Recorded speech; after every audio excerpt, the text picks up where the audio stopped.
Bonjour, chers frères et sœurs,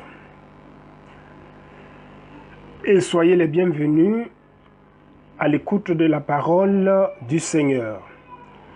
Alors, pour ceux qui sont proches ou éloignés, je demande à ce que ce matin, le Seigneur bénisse votre écoute. Merci et que le Seigneur nous bénisse tous ensemble. Bien-aimés, sans plus tarder, nous allons prendre nos Bibles et nous allons faire une lecture dans le livre de l'Exode au chapitre 12 à partir du verset 1. Et si c'est trouvé, je fais la lecture. Exode chapitre 12 à partir du verset 1. L'Éternel dit à Moïse et à Aaron dans le pays d'Égypte: Ce mois-ci sera pour vous le premier des mois, il sera pour vous le premier des mois de l'année. Parlez à toute l'assemblée d'Israël et dites: Le 10e jour de ce mois, on prendra un agneau pour chaque famille, un agneau pour chaque maison. Si la maison est trop peu nombreuse pour un agneau, on le prendra avec son plus proche voisin, selon le nombre des personnes. Vous compterez pour cet agneau d'après ce que chacun peut manger. Verset 5. Ce sera un agneau sans défaut, mâle, âgé d'1 an. Vous pourrez prendre un agneau ou un chevreau. Vous le garderez jusqu'au 14e jour de ce mois, et toute l'assemblée d'Israël l'immolera entre les deux soirs. On prendra de son sang et on en mettra sur les deux poteaux et sur le linteau de la porte des maisons où on le mangera. Verset 8. Cette même nuit, on en mangera la chair rôtie au feu. On la mangera avec des pains sans levain et des herbes amères. Vous ne le mangerez point à demi-cuit et bouilli dans l'eau, mais il sera rôti au feu avec la tête, les jambes et l'intérieur.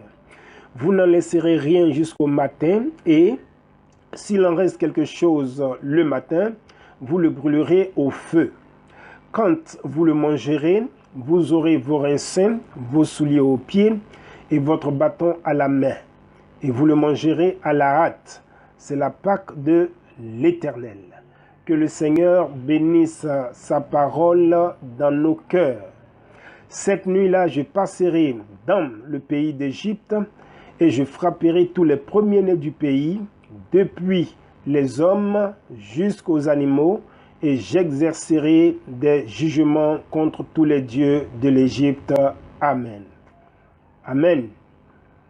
Le sang vous servira de signe sur les maisons où vous serez. Je verrai le sang et je passerai par-dessus vous, et il n'y aura point de plaie qui vous détruise quand je frapperai le pays de l'Égypte. Amen. Bien-aimés, nous allons sans plus tarder passer à l'écoute de la parole du Seigneur. Mais avant, nous allons prier. Seigneur, notre Père et notre Dieu, je voudrais remettre notre roi, tout l'auditoire, Seigneur notre Père, tout l'auditoire entre tes mains, Seigneur, et demander à ce que Jésus-Christ, notre Père et notre Roi, que tu étendes ta main sur tout un chacun. Seigneur notre Père, daigne bénir notre Dieu l'écoute de ta parole dans nos cœurs. Amen. Bien-aimés, le thème que je souhaiterais ce matin partager avec vous est le suivant. Es-tu prêt pour le grand départ? Es-tu prêt pour le grand départ? Pendant plus de 400 ans, le peuple béni de Dieu a souffert en Égypte sous le joug d'un esclavage arrivé à sa fin. Et sous la conduite de Moïse et de par la main souveraine de Dieu, Israël n'était plus qu'à quelques heures de sa délivrance. Mais vu cette incrédulité sans précédent affichée par Pharaon au devant des envoyés de Dieu, comment cette délivrance a-t-elle pu être possible? Vu cette haute estime de soi, cette assurance et cette sérénité sans faille qu'affichait Pharaon face à Moïse et à Aaron, comment cette sortie du pays de l'Égypte a-t-elle pu être menée par le Seigneur? Quelles ont été les grandes recommandations faites à Israël avant ce départ historique du pays de Pharaon. Telles sont les préoccupations auxquelles nous tenterons de répondre ce matin à la lumière de la parole de Dieu. Pour ce faire, nous parlerons d'abord de ce départ anticipé au chapitre 5 de ce livre. Ensuite, nous nous pencherons sur les points essentiels de ces recommandations faites à Israël. Parlons-en maintenant, le départ anticipé.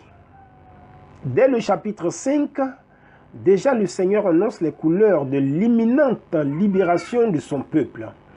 Mais face à l'entêtement de Pharaon puis au mépris qu'il affiche à l'égard des envoyés de Dieu, de multiples mises en garde, des avertissements et des châtiments vont se succéder au nombre de 11. Ici, nous sommes sur le point de voir se réaliser le 12e et dernier châtiment dont il s'apprêtait à frapper l'Égypte, à savoir la mort des premiers-nés du pays, et ce, depuis celui de la cour royale jusqu'à celui de la servante derrière la meule, en passant par ceux des bêtes, sans oublier les esclaves. Dieu s'apprêtait donc à faire passer son peuple de l'état de peuple esclave depuis des centaines d'années à l'état de peuple désormais libre, à l'état de peuple désormais affranchi. Il s'apprêtait ici à faire passer son peuple de l'état de peuple opprimé et assujetti depuis des siècles à l'état de peuple désormais délivré. Mais quelles furent les recommandations données à cet effet? Les recommandations données à cet effet. Recommandations sociales. Premier point. Parlez à toute l'assemblée d'Israël et dites: le 10e jour de ce mois, on prendra un agneau pour chaque famille, un agneau pour chaque maison. Si la maison est trop peu nombreuse pour un agneau, on le prendra avec son plus proche voisin, selon le nombre des personnes. Vous compterez pour cet agneau d'après ce que chacun peut manger. Versets 3 à 4. Pour en arriver là, bien-aimé, l'Éternel avait décidé de donner des recommandations à son peuple, des dispositions à prendre à Israël. Et donc, dès le verset 3 de notre texte, l'Éternel passe tout d'abord au regroupement de son peuple par famille, au regroupement de son peuple par maison. Il avait résolu ainsi de demander aux Juifs de rester dans un espace bien déterminé, dans un espace bien limité. Il s'était donc résolu en cette nuit-là au confinement de ses enfants, d'où l'expression « chaque famille, chaque maison ». Bien-aimé, nul ne devait se retrouver dehors, se retrouver hors de sa maison, encore moins de sa famille, mais tous devaient répondre présent autour du repas sacrificiel, autour de l'agneau immolé. Alors, l'Éternel avait décidé de mettre son peuple en lieu sûr, décidé de confiner son peuple, famille par famille et maison par maison, afin non seulement de le permettre, afin non seulement de le mettre sous le couvert du sang de l'agneau immolé, mais aussi de lui permettre d'immortaliser sa délivrance du joug de l'oppresseur en cette nuit-là. Dans Lévitique 20, verset 26, il est dit: « Je vous ai mis à part des autres peuples. » Dans Lévitique 22, verset 16, il est dit: « C'est moi qui mets à part les prêtres pour mon service. » Chers frères et sœurs, 2 Corinthiens 1, verset 21, nous parle également de cette mise à part. Alors, en ces temps de la fin où, plus que jamais, les ténèbres règnent sur la terre, être confinés au pied de l'agneau, c'est nous emmener à nous consacrer à la prière.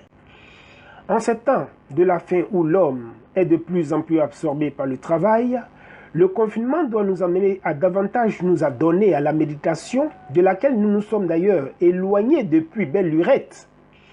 En ces temps, les derniers où les inondations et les tsunamis font des milliers de victimes, être confinés au pied de Christ, c'est nous conduire à davantage nous sanctifier de nos nombreuses fautes commises durant la marche à la suite du Seigneur. Gloire à Jésus. En ces temps, les derniers où le réchauffement climatique occasionnant des canicules et des feux de brousse font des morts dans le monde, se retrouver confinés dans nos maisons, c'est nous emmener à entrer en nous-mêmes afin de pardonner à ceux qui nous ont offensés ou afin de demander pardon à ceux à qui nous avons fait du tort. En ces jours les derniers où les rébellions, les génocides, les guerres et la haine détruisent des vies humaines et des foyers, nous appeler au confinement, c'est nous emmener à démontrer notre attention et notre amour à l'égard de nos épouses, à l'égard de nos époux, à l'égard aussi de nos enfants, ainsi que de nos protégés que nous abandonnons si souvent à cause du boulot ou que nous abandonnons si souvent à cause de nos affaires. En ces temps bien-aimés, les derniers où les invasions des criquets migrateurs ravagent des centaines de milliers d'hectares de nos récoltes à travers le monde, se retrouver confinés au pied du roi des rois, c'est nous emmener à adorer, à louer et à intercéder davantage pour nos nations en détresse. Oui, en ces temps de la fin où des hommes s'adonnent à des guerres bactériologiques et autres, se retrouver confinés au pied de notre Sauveur, c'est nous emmener à nous humilier. C'est nous emmener à jeûner et à veiller au pied du Maître. Chose qui nous a si souvent manqué à cause, n'est-ce pas, bien-aimés, de nos diverses occupations, afin d'éviter, n'est-ce pas, d'être des victimes de ces guerres bactériologiques-là. En ces temps de la fin où la pandémie, enfin, à coronavirus, fait des centaines de milliers de morts partout dans le monde, se retrouver confinés au pied de celui qui vient bientôt, c'est enfin nous inciter à mettre nos vies en règle avec Dieu, à nous préparer à cet enlèvement de l'Église qui s'avère plus que jamais imminent aujourd'hui, vu l'accomplissement d'ailleurs des prophéties qui se succèdent de nos jours.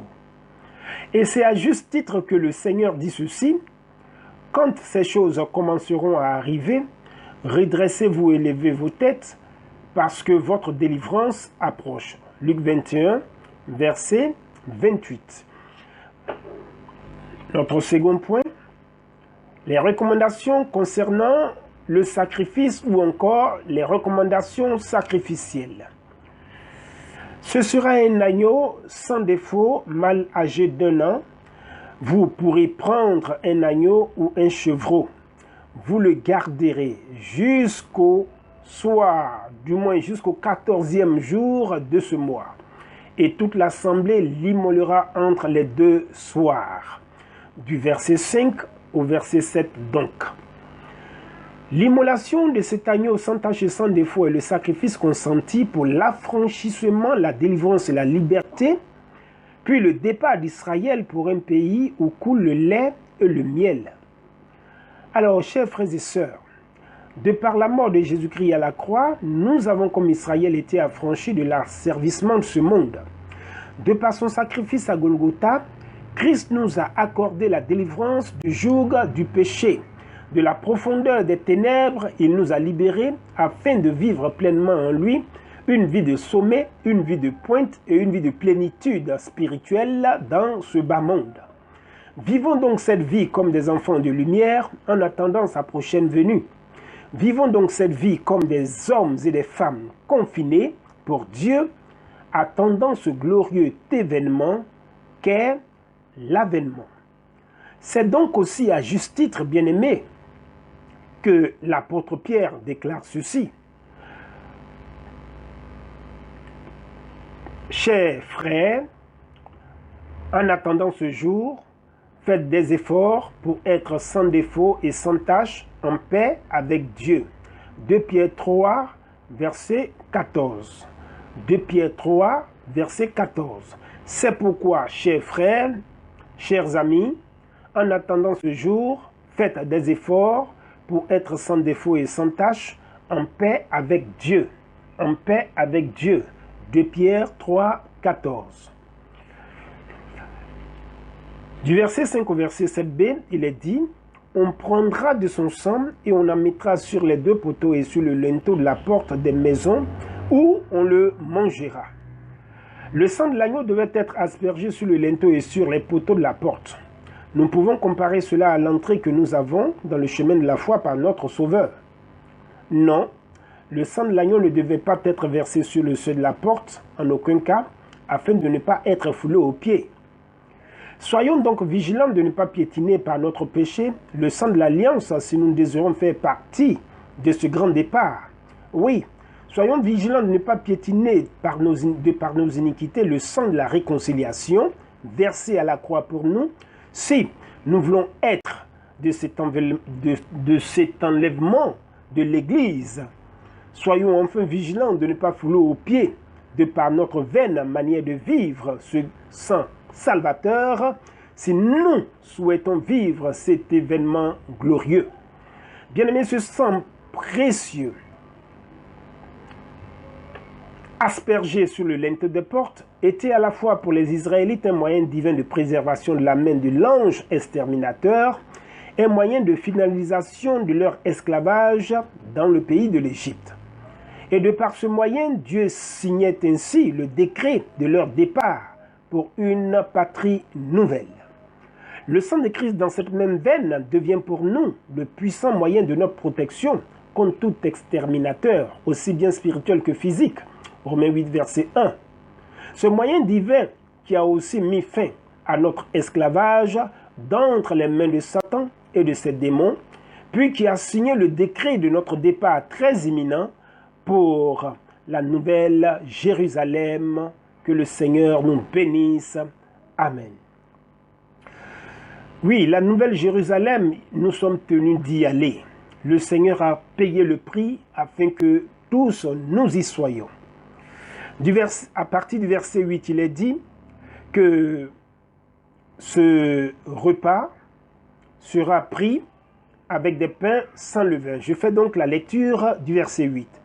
Cette même nuit, on en mangera la chair rôtie au feu, on la mangera avec des pains sans levain et des herbes amères. Le départ annoncé par l'Éternel était une chose imminente pour Israël qui s'apprêtait à quitter le pays d'un moment à l'autre. Et pour ce faire, l'agneau rôti devait se manger avec la pâte non levée, donc des pains sans levain. C'est la première mention ici du pain, du levain du moins, dans la Bible. Pour le voyage à ce grand départ, le Seigneur avait interdit à Israël tout usage de levain afin de l'amener à être prêt à tout moment. Car une fois le levain utilisé, l'on l'aurait attendu ou l'on aurait attendu la levée de la pâte avant de s'en servir, ce qui aurait assurément retardé le peuple dans son voyage. Alors, bien-aimés, à l'image d'Israël, le croyant de la nouvelle alliance doit se dépouiller du vieux levain, synonyme d'hypocrisie.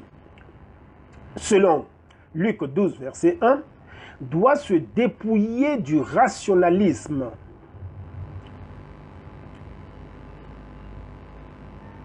Amen. Selon Matthieu 16, versets 6 et 12, doit se dépouiller de l'hypocrisie, synonyme, n'est-ce pas, de mondanité. Matthieu 8, verset 15. Se dépouiller, n'est-ce pas, de l'hypocrisie, synonyme de mauvaise conduite. 1 Corinthiens 5, verset 6. Et synonyme de fausse doctrine. Galates 5, verset 9. Pour faire partie, n'est-ce pas, de ce grand monde que le Seigneur vient donc chercher. Le croyant de la nouvelle alliance est appelé à se vêtir d'une vie de pureté, appelé à vivre une vie de sanctification. Il est appelé à se défaire du péché sous toutes ses formes, s'il tient à faire partie de ceux qui seront bientôt enlevés, de ceux qui bientôt prendront leur vol pour la céleste cité. 1 Corinthiens 15, verset 52. Du verset 9 au verset 10, il est dit: la tête, les jambes et l'intérieur, vous n'en laisserez rien.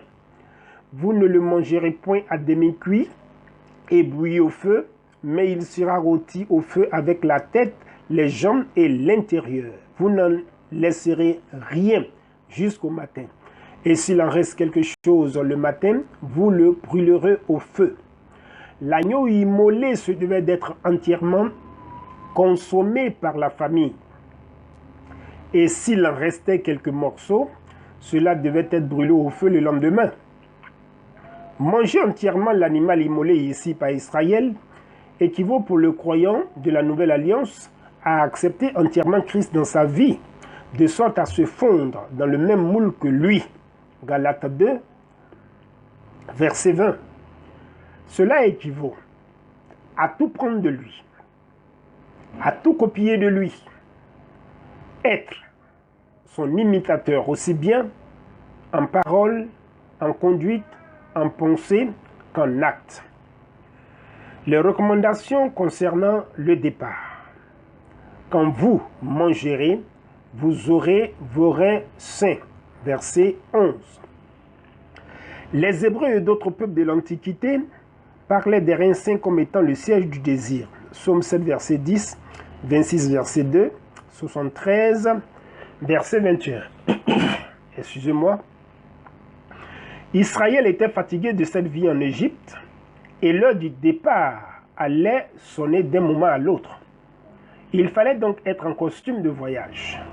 Il éprouvait maintenant cette forte envie et cette joie de s'en aller, ce besoin et ce désir d'être enfin libre. Bien-aimé, tout véritable croyant se doit d'éprouver ce même désir de délivrance dans un monde ayant perdu ses repères, ayant perdu ses indices, ayant perdu sa vraie identité. Dans un monde soumis à toutes sortes de vices et de passions, à toute forme de méchanceté et de cruauté.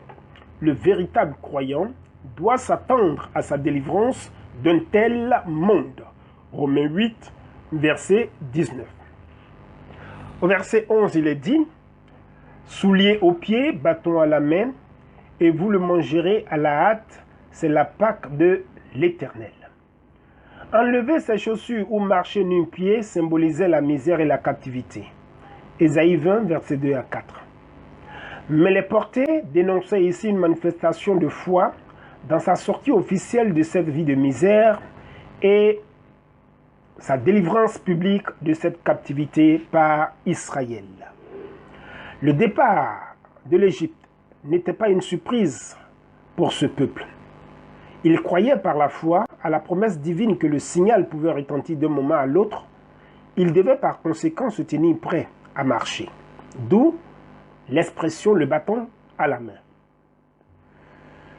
Tout comme Israël, le croyant se doit de manifester publiquement sa foi en temps, du moins sa foi en tant que disciple de Christ, manifester publiquement sa foi quant à cette vie de captivité et d'esclavage dans laquelle Satan le tenait prisonnier et de laquelle Christ l'a affranchi afin de lui préparer une place dans les cieux. Bien-aimés, je vous exhorte donc à tenir ferme. À tenir ferme, à rester accroché au Seigneur, afin d'hériter de cette place dans les cieux, afin d'hériter du royaume dans les cieux. Car très bientôt, ce grand départ aura lieu. Très bientôt, l'enlèvement aura lieu. Le Seigneur est déjà parmi nous. Le Seigneur est déjà à la porte. Il vient bientôt. Il vient bientôt. Il vient bientôt. Alors, apprêtons-nous, bien-aimés, comme le peuple d'Israël, la même manière dont il s'est apprêté pour sortir de l'Égypte, bien-aimés, il est temps que nous puissions nous apprêter. Quand nous voyons tout ce qui se passe aujourd'hui dans ce monde, nous sommes plus que jamais interpellés à nous apprêter. Et l'Esprit de Dieu également nous appelle, nous interpelle, nous informe, nous dit, nous demande, nous recommande de nous apprêter car l'époux est à la porte. Que le nom du Seigneur soit béni. Que le nom du Seigneur soit béni. Alors en conclusion, bien-aimés, en ces temps de la fin, l'Éternel, de par l'accomplissement des prophéties bibliques, de par l'accomplissement de ses oracles, de par des signes qui se manifestent de nos jours, de par des songes et des visions, puis de par sa parole, ne cesse de nous prévenir, ne cesse de nous avertir, ne cesse d'interpeller l'humanité et l'Église en particulier quant à ce retour très imminent de son Fils Jésus-Christ. En vue de ce grand départ, en vue de ce départ mondial et universel, encore appelé l'enlèvement de l'Église, pour une destination nouvelle, à savoir la Jérusalem nouvelle ou la nouvelle Jérusalem. Alors, soyons prêts, restons vigilants et prudents en toutes choses, surtout en ces temps de la fin, et que rien ne vienne à nous surprendre et à nous déconnecter de notre Seigneur et Sauveur Jésus-Christ qui vient bientôt. Que le nom de notre Seigneur soit béni et que la gloire revienne à lui seul et qu'il bénisse sa parole dans nos cœurs. Amen.